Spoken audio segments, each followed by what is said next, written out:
Hey guys, how's it going? TechFix here. Hope you're doing well. You may have recently heard that Apple is not going to include the charging brick as well as the wired earphones in the box with the iPhone 12 in September.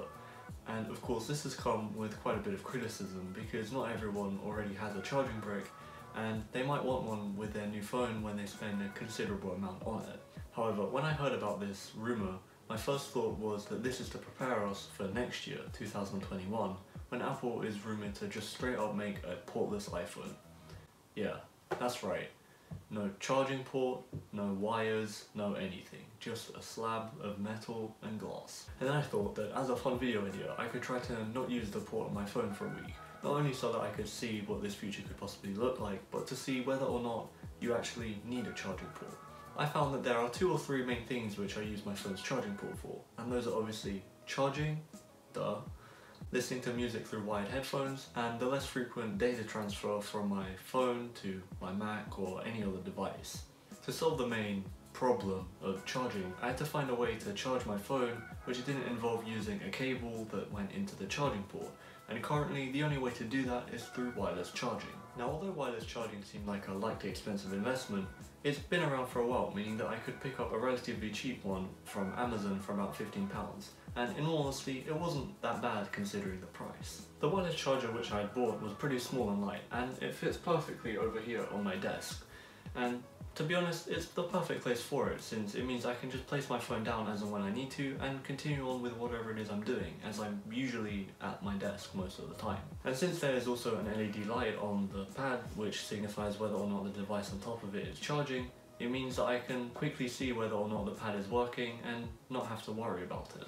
I found that this convenience factor about wireless charging is definitely much better than fumbling around for a cable every single time you want to go and charge your phone. However, since the wireless charger which I got was pretty cheap, there are of course some things which aren't that great about it, and I'll get into them in a second. But first I want to say that if you buy a wireless charger which is better quality, probably more expensive than the one that I got from a well-known company like Anker or Belkin or wherever, you'll probably get a better experience. So don't take the issues that I have with my charger as an all wireless chargers suck because tech specs said X, Y and Z. That being said, a few of the issues which I've had with my wireless charger include slow charging speeds, warming of my phone, and my phone just not charging until I align it properly. For the slow charging issue, I looked into it and it turns out that the reason why my phone charges slower when wirelessly charging in comparison to wired charging is because Apple has set a limit on iPhones on how fast it can charge with either method.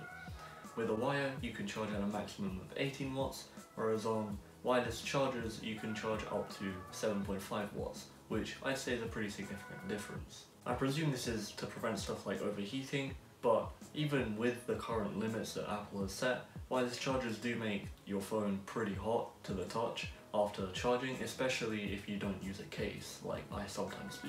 There was actually a point when it was a pretty hot day, maybe 30 degrees Celsius or something, and my phone decided, you know what, we're just going to stop charging at 80%. This is of course to preserve the battery's health, because you don't want your battery getting ruined because it's so hot, and obviously that's how lithium ion batteries work.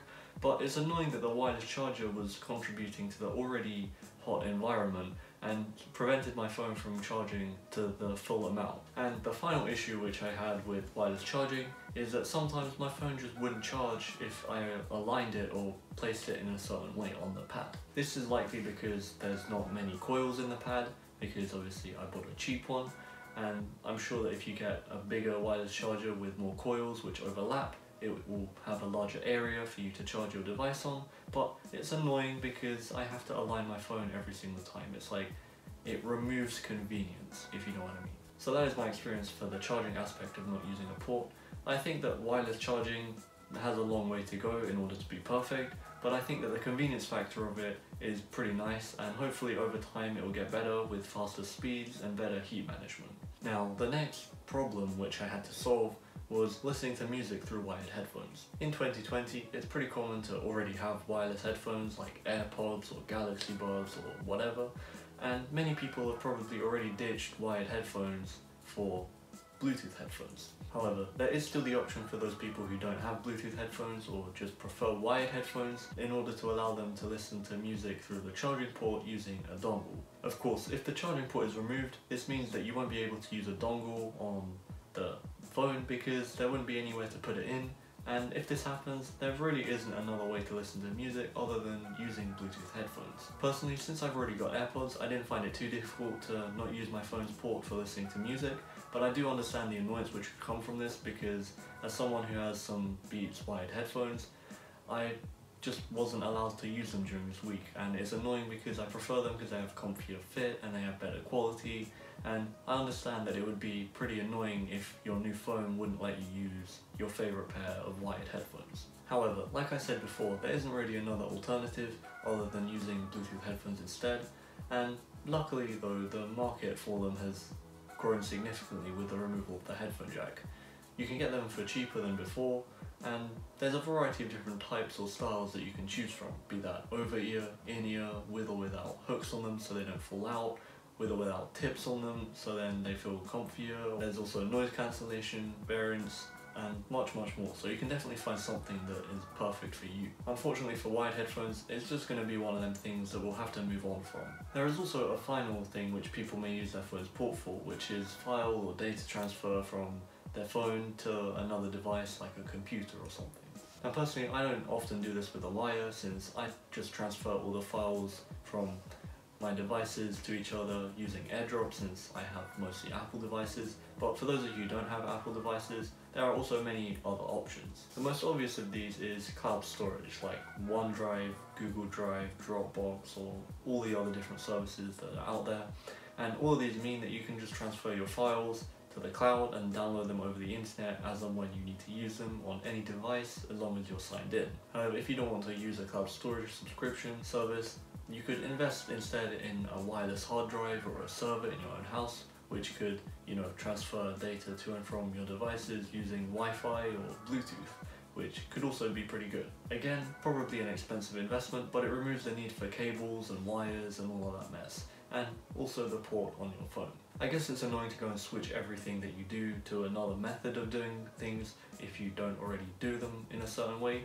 but not having a port can actually have some benefits like increased water resistance, more space for other internals if you want other features in a new phone. You could have a sleeker design, and you could also have better security, as it means that when people take your phone, they can't access data through a port. We all know that change will be gotten used to eventually by most people, as when the headphone jack was first removed, most people were complaining about it, whereas now, most people have adapted to the new way of living.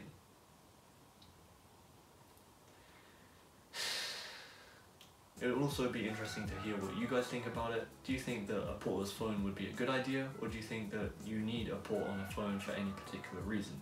Comment it down below. And also don't forget to like the video if you liked it, and be sure to subscribe as it helps the channel out. This is TechFlex here, and I'll see you guys next time. Peace.